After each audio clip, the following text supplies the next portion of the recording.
welcome back to Cura Medicina. Today we're going to look at two chapters, 5 and 6, but they both have the same topic, which is integration. What is integration? Basically, integration is what happens after the ceremony. After you get home, you've had an amazing experience or a difficult experience, or, you've seen angels or walked with the spirits and crawled with the jaguar. Whatever happened to you during the weekend, now it's time to integrate. And this is perhaps one of the most important aspects of your entire process. Of course, getting to the ceremonies is the most important, but integration is really where you take the time to put all the pieces together. I recommend that you continue your dieta for a few days and find someone to talk to, whether it's a friend or a therapist or an integration coach. It's really good to have somebody who's a confidant to speak about your experience and help you unpack it and unfold everything that happened. I wouldn't look too much for somebody to interpret, because it's just much like a dream that we have. It's really difficult for other people to interpret our own journeys, our own dreams, but they can offer feedback, they can offer a listening ear. And what you'll notice is, as you start to relive your ceremony and describe it, you yourself will you'll learn some things that maybe you hadn't noticed. And as part of the integration, I would also recommend journaling, writing down what you're feeling, some of the things you've experienced, some of the things that you saw. Really getting in the habit of going into what were the feelings during the particular thing. Like, what were the feelings when you were purging, for example? What were the feelings that you had when you maybe had a moment where you felt fear, right? Really getting into kind of the areas in the shadows and finding out what was there, what was underneath all of that. And the beautiful thing about ayahuasca is it brings those things in the shadows into light, and it helps us hold them more tenderly, if you will. They those things sometimes are difficult to grapple with, and ayahuasca really does allow us to drop our boundaries and our borders and our masks long enough for us to see into who we are and what we feel and how we are. So it's a beautiful way to really, this time during integration is a beautiful way to unpack all of those things that you lived and get them down onto paper. And the first, I would say, 2 or 3 days, you'll still be in the medicine, especially if you keep your dieta going. So you'll be very sensitive and tender, and it's a great time to spend in nature. If you did a ceremony during the weekend and boom, you're right back to work at 9 a.m. on Monday, it's going to be rough. It'll be beautiful in many ways, but I really recommend taking at least a day, maybe two, after your ceremony to, just gradually flow from the ceremony space back into your daily life. And, my goal is that I'm always in ceremony, meaning that once I come out of ceremony, that I carry that feeling of gratitude and honoring spirit with me in everything that I do. And when you're coming back into this space of your normal life, just be kind to yourself and take it slow and really look to do things that nourish you. Always love to do body work also after a ceremony. Do body work, get in nature, find a friend to speak to, someone you can integrate with. And you don't have to have everything figured out, right? Like sometimes it takes months to unravel and uncover. Some people say years, but for me it's, you know, things will really have their own, they will evolve in their own time. So just let it kind of seep into your life and be patient and move slow as you can.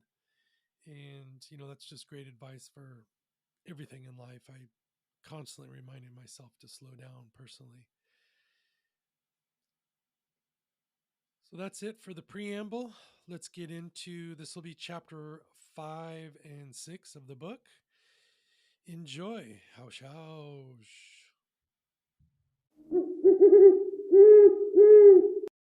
Chapter 5.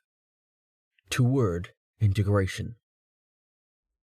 Letting go of the negatively charged energies surrounding life issues, when stimulated energetically through healing practices, is a way to maximize the effects of those therapies and to begin to break the vibrational chain that would continue to magnetize to you experiences of similar vibration. Oneness, Rasha. Many people who work extensively with ayahuasca and other psychedelics believe that the real work begins after the ceremony. This might sound weird to those who have long anticipated the ceremony. After all, isn't the process of ingesting the sacred brew the whole point? Well, yes and no. We need ayahuasca to help take our lives in a new direction. Ayahuasca is a medium through which we can come into contact with our deepest fears and biggest blockages, while also understanding what can truly make us happy. However, an ayahuasca experience does not provide us with an instruction manual for the rest of our lives. The best thing it does is it shines a light on those parts of our lives hidden from us. What we do with that information is completely up to us. This is also why practices such as meditation and reflection are encouraged as part of the preparation for our journey. Not only do these practices help us during the ceremony, but they have a significant impact on how this ceremony affects our lives later. In this chapter, we'll talk about why integration is necessary, the different elements of integration, and how we can integrate these 2 extraordinary nights into our daily lives. What is integration? Integration is the process of making sense of our experiences with ayahuasca and using those insights to recreate our lives. Most people understand that integration is a part of the ayahuasca experience, even though we don't know what it truly encompasses. There are a few reasons for this. First, as I mentioned, there can be an extreme emphasis on ayahuasca use as an end rather than a means to an end. This is likely propagated by people who go to these ceremonies as a part of their edgy or adventurous lifestyles, or those who go purely for recreational purposes. People need to understand that ayahuasca was never meant for reckless use. Yes, the experience can be joyful and beautiful, but its significance doesn't end at the ceremony. Second, many people don't set intentions before the ceremony, so they struggle to understand what they witness during the encounter. When you don't know why you came here in the first place, all you will be left with in the end is confusion and a vague sense of having gone through something important. This is more frustrating than never having experienced ayahuasca in the first place. Third, we are primarily a result-oriented society, even when it comes to profoundly spiritual or therapeutic practices. We simply don't have the patience to see the work through. This is reflected in our impatience with the ceremony itself, where if we don't have confounding and earth-shattering experiences immediately, the ceremony might as well be a failure. Take the example of another practice, such as tarot reading. Anyone who has worked with tarot for years knows its primary purpose is to sharpen your intuition. It can provide you with a path, give you hints, and even provide you with hope. However, it's not a divination tool, because it gives you definite answers about your future. A good tarot reader will leave you with more questions about yourself and your path than answers. Frustrating? Maybe. But only because we don't understand how the divine source works. The same goes for an ayahuasca experience. It tells us that there's more work to do, which makes most of us stop dead in our tracks. Therefore, you first need to stop considering integration as another item on your checklist. There might be retreats that pay much attention to integration, but even the best ones usually don't do much beyond forming integration circles. More on this soon. Integration can be difficult. What helps me settle during integration are swims in the ocean, walks in nature, music, reading, meditation, art, and reaching out to my friends from the retreat. Let's explore why we need to integrate. What are the feelings and concerns we're left with after the ceremony? Why should we integrate? Throughout this book, we've looked at indigenous practices so that we can understand the core beliefs behind these ceremonies. In contrast, many things find a parallel in ancient rituals. Integration, at least as we know it, might not be one of them. Surprised? It's true. Many shamans don't lead integration circles per se. People are encouraged to make sense of their experiences in solitude, if they wish.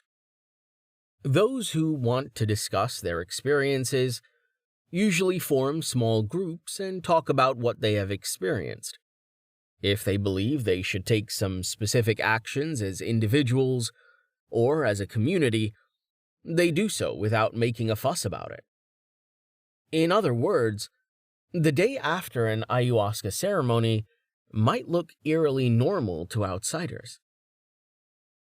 Does this mean integration is a superficial westernized concept? It might be westernized, but it's not superficial. Let me explain.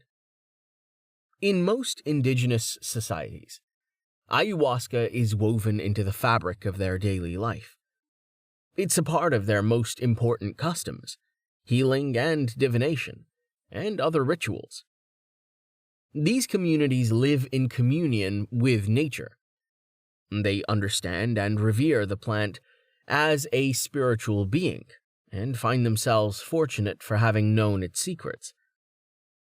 Also, because they know how to live in harmony with other plants and animals, they have a stronger sense of self than most of us. They're traditionally away from the many scourges of modern society.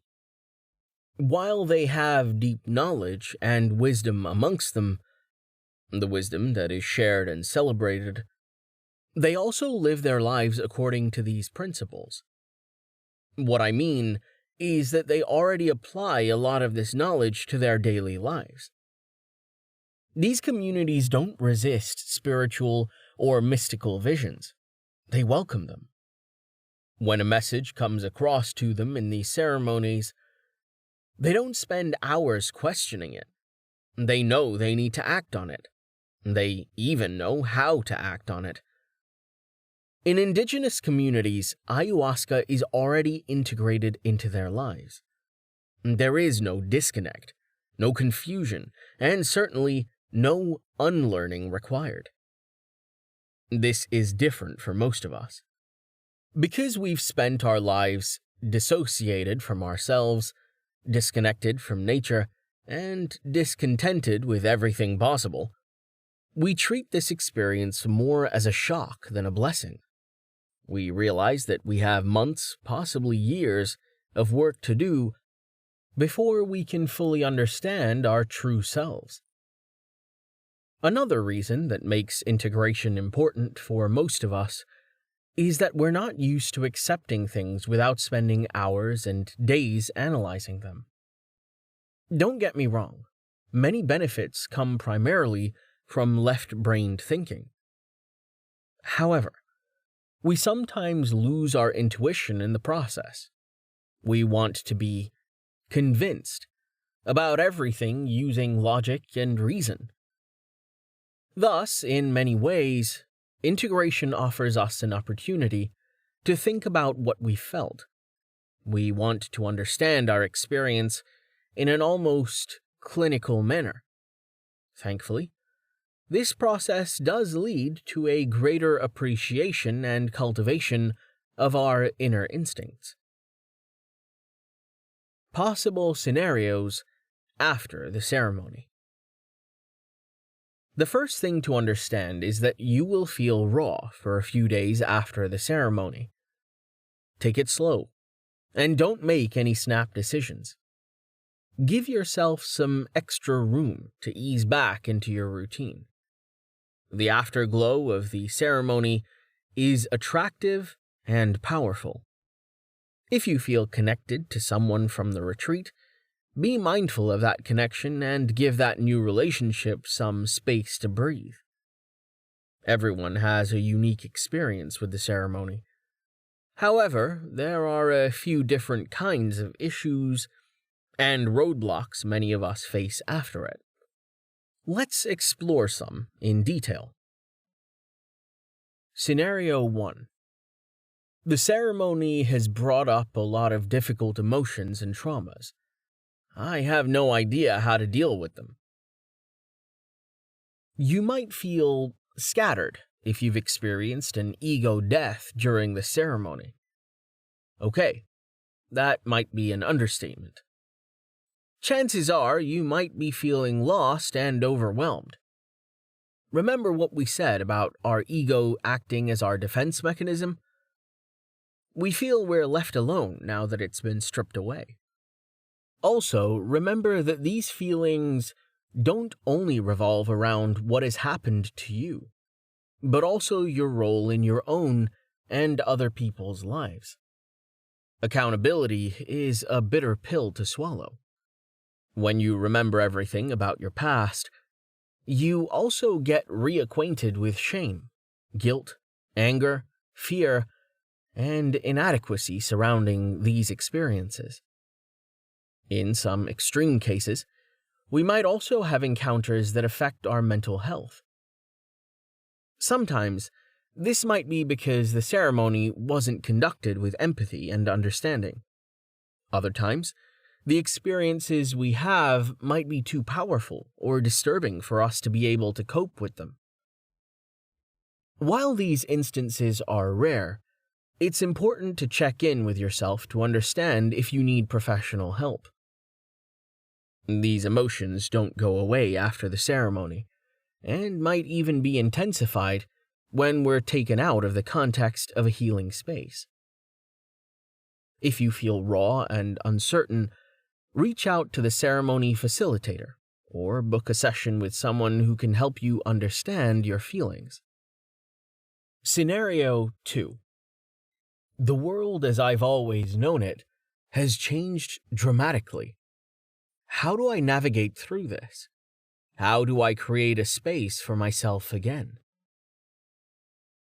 Chances are that you decided to undergo an ayahuasca ceremony because you had become too comfortable in your current life. You wanted to shake things up. However, things may have gone too far. It's a bit like the COVID-19 pandemic. While the optimists want to believe that there's a lot of potential for change and regeneration, and some even think this can lead to the creation of a better world, most of us find ourselves reeling from the way things seemed to have changed overnight. In the case of ayahuasca, things might change overnight. Why do we hold on to things, jobs, and relationships that stopped working for us a long time ago? Because they make life easier, or keep us from doing the hard work of integrating into our new lives. The problem with ayahuasca is that it does not give you the luxury of ignoring the changes you see around you. What's more, these changes aren't of the world as much as they reflect the changes within you. Now you have no option but to create new routines and different ways of moving through this world. Scenario 3. I've never felt lonelier in my life. It feels like no one understands me anymore. One of the reasons that it's so difficult to return to your old life is that your experience is not the norm. As I mentioned earlier, indigenous societies thrive on the fact that these ceremonies, by nature, are community-driven. While the popularity of ayahuasca ceremonies has grown considerably in the West, there is still a lack of widespread acceptance regarding them. Since the substance itself is illegal, these ceremonies are usually held discreetly. The only places that can afford to advertise operate in legal countries or through specific permissions. This means you can't openly discuss this ceremony with anyone you don't fully trust. Second, even if you confide in someone, you might feel judged by those who don't understand your reasons for participating in the ceremony. Our society is already more fractured and isolated, not to mention polarized than ever before. An ayahuasca experience might not be what brings us closer unless there is more acceptance of these practices. Even if you're lucky enough to have people who support you and understand your need to pursue this path, they might not necessarily be in a position to discuss the topic with you. This experience is largely ineffable.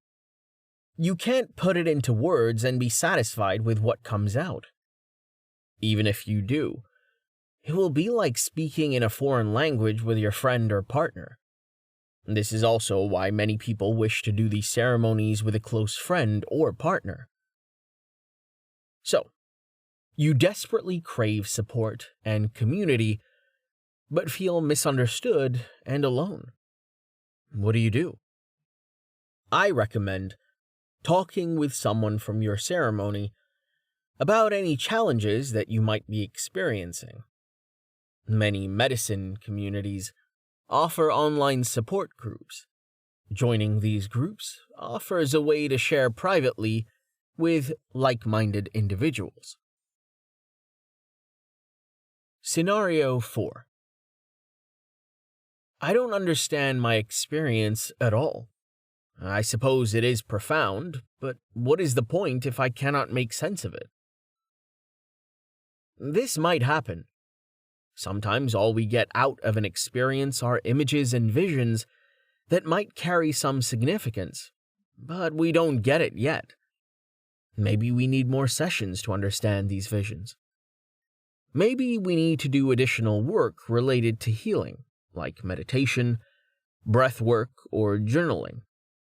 Sometimes we might even need to see a psychoanalyst or someone adept at interpreting dreams. It is possible that we might not find any easy answers or interpretations, and that the only way to make sense of all this is to develop our intuition. Admittedly, this can be one of the hardest things to do when you already feel you need clarification. Scenario 5. I want to preserve this feeling I've had since the ceremony. How do I hang on to this? This is, in many ways, the opposite of feeling disconnected and confused, also known as the afterglow. This is a common experience that most people have after an ayahuasca ceremony. During this period, people find themselves connected to everything and everyone in the world. They might experience empathy for all living beings and feel unconditional love.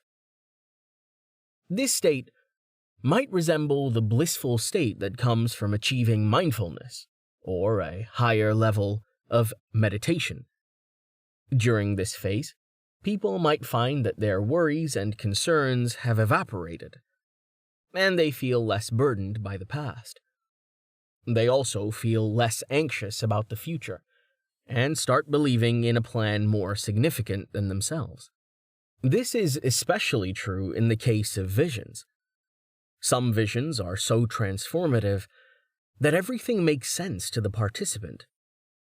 However, the problem with this feeling is that it doesn't seem to last. In some cases, people feel the positive effects of the ceremonies for years afterward.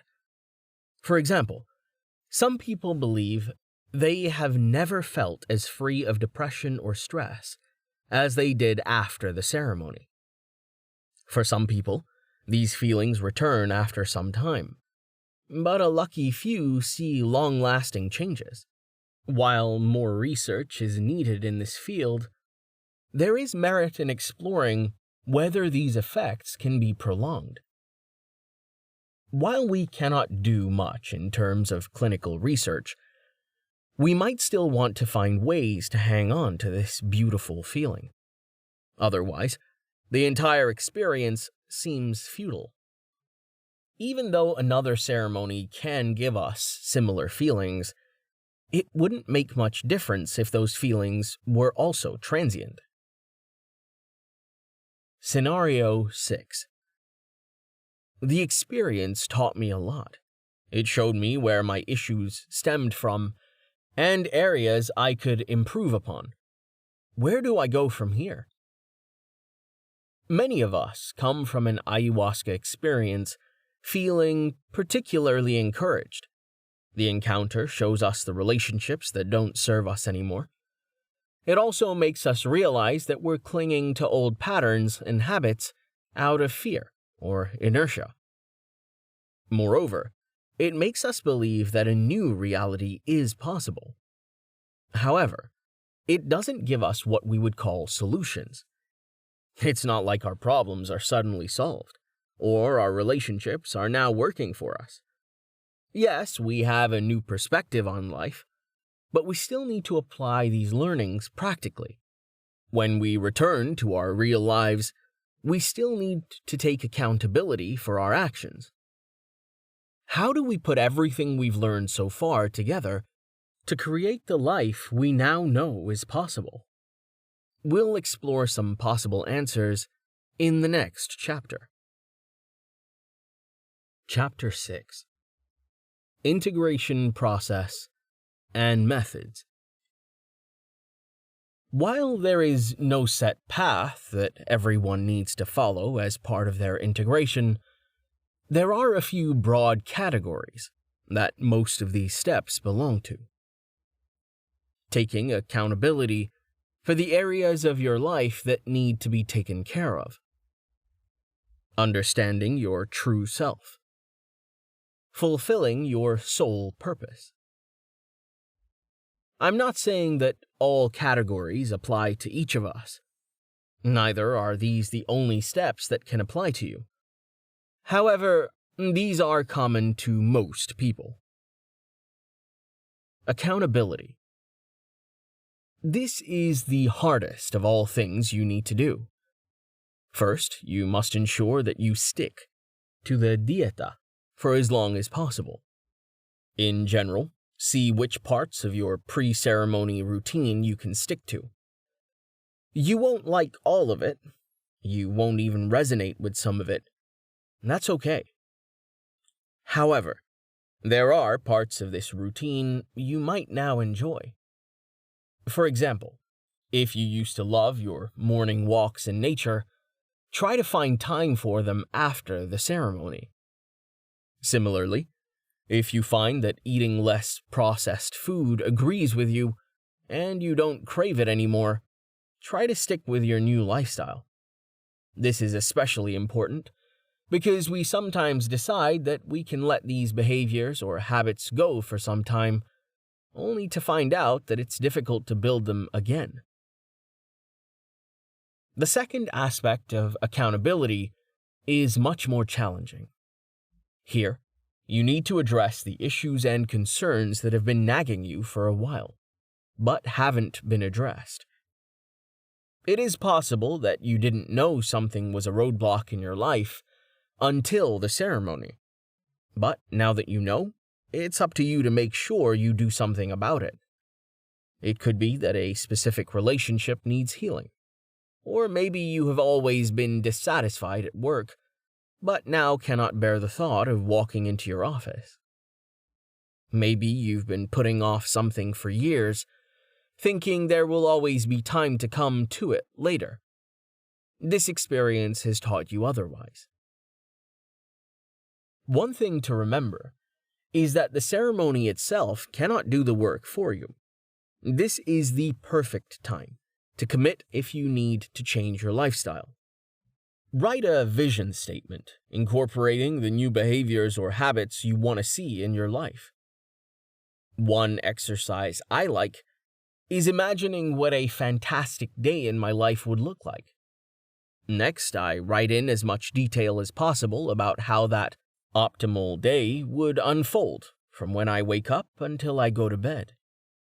Once you have that day written out, list areas you need to change to create that day every day. None of these changes happen overnight. There are days when the work you need to do will feel impossible. You might ask yourself why you went to the ceremony in the first place. The success of the ceremony depends on whether you can show up each day for yourself and others. Each day you wake up is a new day to restart your life in the way you have imagined. Understanding your true self. There is so much to us that we don't understand. A lot of it is hidden in our subconscious. The ceremony might have brought many of these parts to the surface. Everything that was previously hidden from us is now out in the open.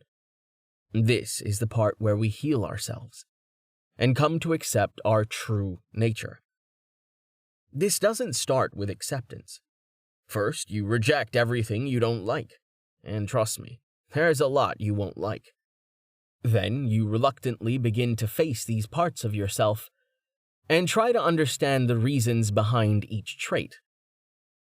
After much contemplation and conflict, you might begin to tolerate these aspects of your personality and soul. But there's still work to be done.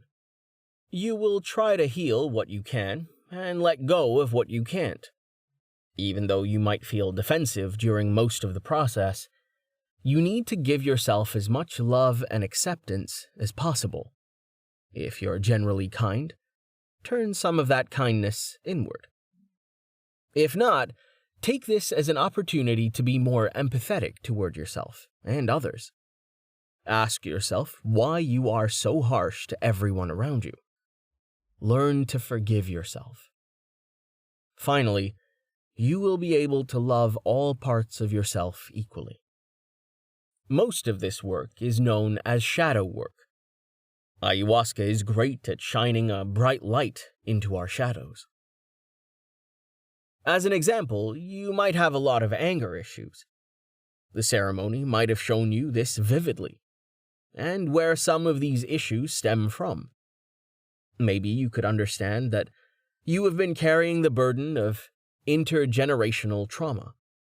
If you've always had a problematic relationship with your mother, you might not have paid attention to where some of her behavior stems from. If she was unusually strict or harsh with you, you might hold it against her. But now you know that her mother was even more strict with her.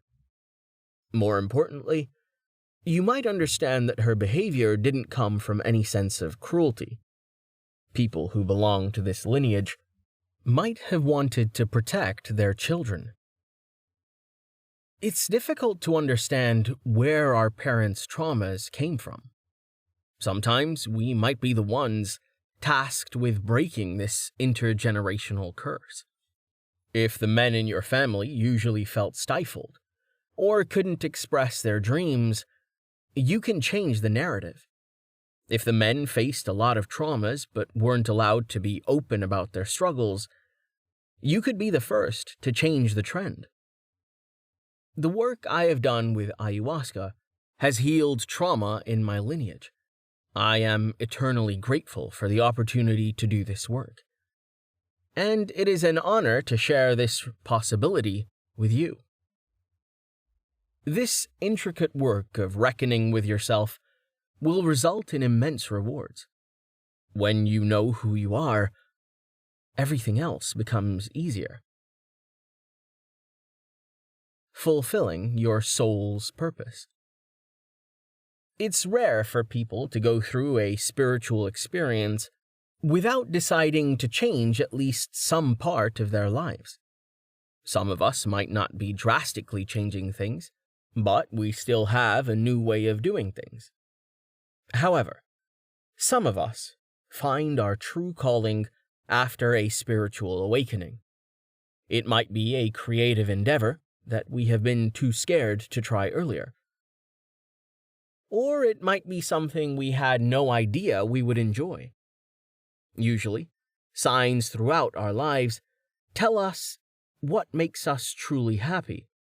During an ayahuasca experience, these signs might be thrust into our faces, making them impossible to ignore. This is usually the point after which you're told that spirit supports you in your dreams or leads you to something you love doing. For example, my partner's purge bucket turned into her long unplayed saxophone during a ceremony, which led her back to a love of playing music. Ayahuasca introduces us to new opportunities and reminds us of who we used to be before we smothered our spirits in trauma. For some of us, however, the stakes might be higher. Our sole purpose might be connected to healing, teaching, and helping others on their path. While there's no hierarchy to these missions, you have a real opportunity to touch lives. You can help others who feel lost find their way back to themselves. This book manifests my desire to help others find their way to ayahuasca. It's not uncommon for people who the spirit of the sacred vine has touched to become a part of the plant medicine community. You might want to learn to heal, help others navigate these ceremonies, or even help people make sense of their lives after the ceremony. I am excited to see what awaits you on the other side of ayahuasca. You might even want to touch people's lives in different, but no less powerful ways.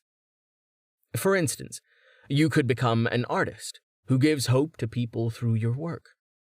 You might want to become a writer to help others find a voice through your stories. Or you could be attracted to activism, where you hold powerful people and organizations accountable and try to create a more equitable world. Only you know if you have been called to take on a spiritual mission. If you are, have faith that you are protected on this path, and that you can create a new world through your work. The spirit of grandmother will lead you back to the throne of your true self. Methods of integration. There are many ways to integrate yourself, and there are enough resources to help you with the problematic aspects of accountability. For example, mindfulness, meditation, trauma healing, dream work, developing your intuition, and communication techniques can help us at different stages of our integration process. Here, we will discuss some of the more common ones you can try. Try psychotherapy. You can try psychotherapy if you need to talk to a professional about your experiences and can afford it, also known as counseling. This is a collaborative process where your therapist works with you to identify your behavior patterns and their causes. If your ayahuasca session has been primarily therapeutic, you will likely have a strong self-awareness. In this case, you can work with your therapist to discover tools and methods to help you overcome your destructive patterns. A professional is your best bet if you've seen old wounds and past traumas resurface due to the ayahuasca session and feel the need to talk to someone about it. They will help you navigate difficult feelings and find ways to let go of the anger and pain that might come with them. If you haven't received any specific visions or encounters to account for, but you feel a nagging sense of dissatisfaction regarding your life, a good therapist can help you uncover what lies beneath this discontent. Psychotherapy is not helpful for everyone, but there's no harm in trying to understand yourself better through a professional's lens. I emphasize that not all therapists benefit you. Some might even cause further harm by being insensitive to your needs. Therefore, you should do your due diligence before committing to anyone. Have a conversation with loved ones. I know this might be difficult, but there's a chance that your loved ones are equally worried about your state of mind. While they might not completely understand your experiences, they can certainly understand the results of those experiences. For example, if you feel you should move to a new place to study, work, or live, try explaining why this move might be important to those close to you. If you want to change your career, give them a reason why your current career is not working out for you. You may lose a few people on this journey.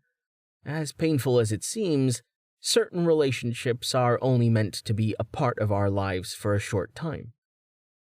Usually, when we have learned our lessons, these connections die a natural death. In some cases, the end might be more brutal, but it's still necessary. You might find many friends and family members drifting away when you begin a new path. This can be difficult, but you should feel grateful for what these relationships did for you. Those that stay will usually be very interested in supporting you on this new path. Ask for help when needed. Attend an integration circle. As we've seen, these psychedelic experiences can often feel very lonely in their aftermath.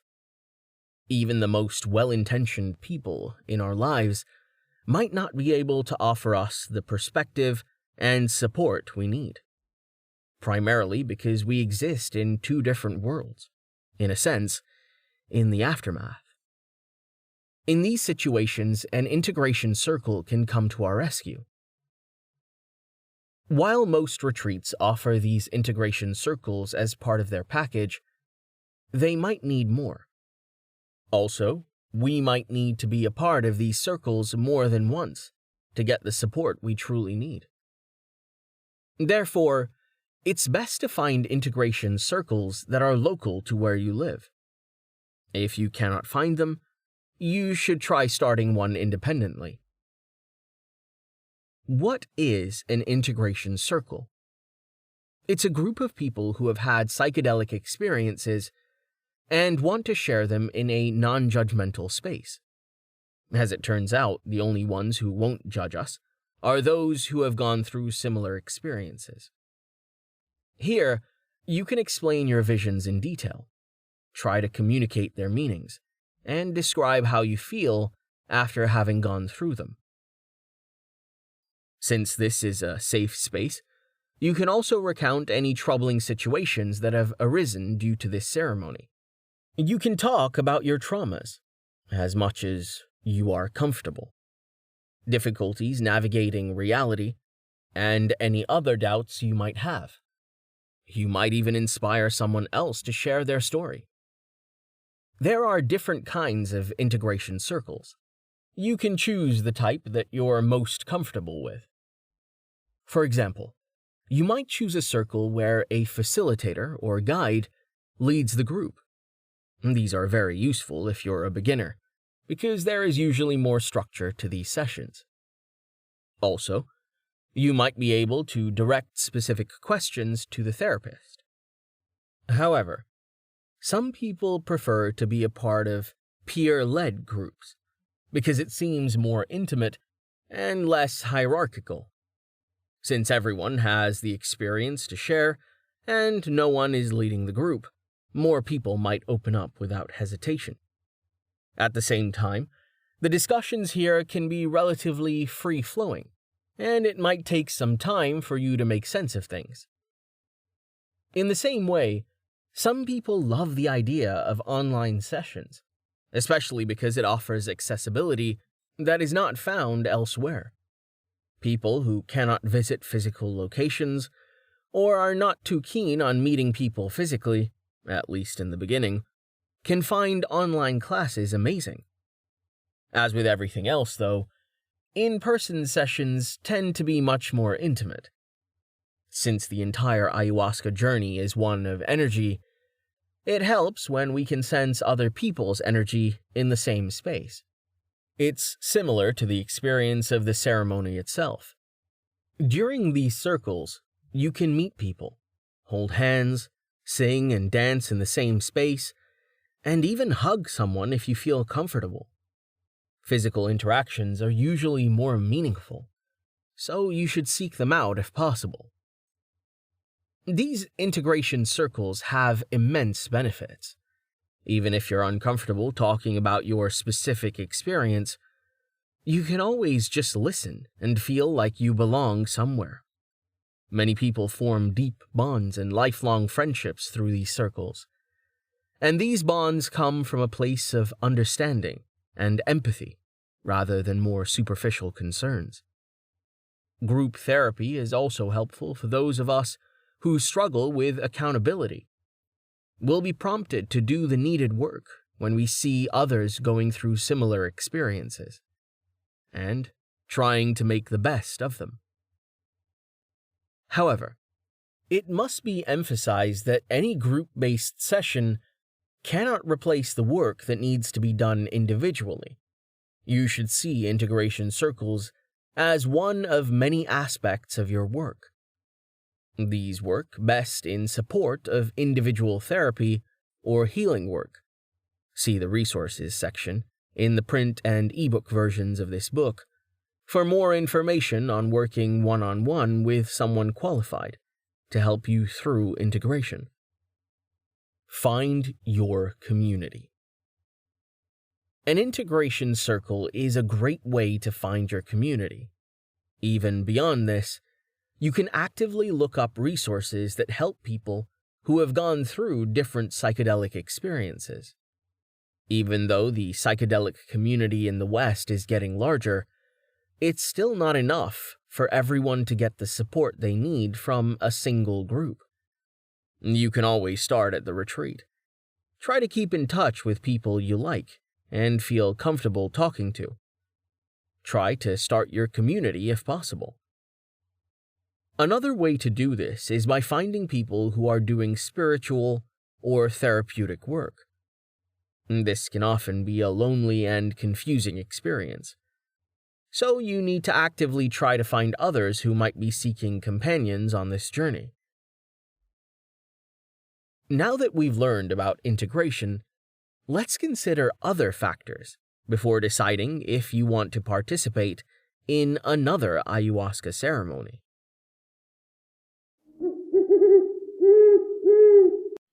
Welcome back. I hope you enjoyed that extract. And I just wanted to ask you if you would please leave a review on your favorite podcasting platform. And if you're really enjoying the chapters of the book, it would be great if you left a review on Amazon. That would really help me um, reach more people. And please subscribe to the podcast if you are finding value. Just wishing you a wonderful day. We'll see you next week. Ausch, ausch.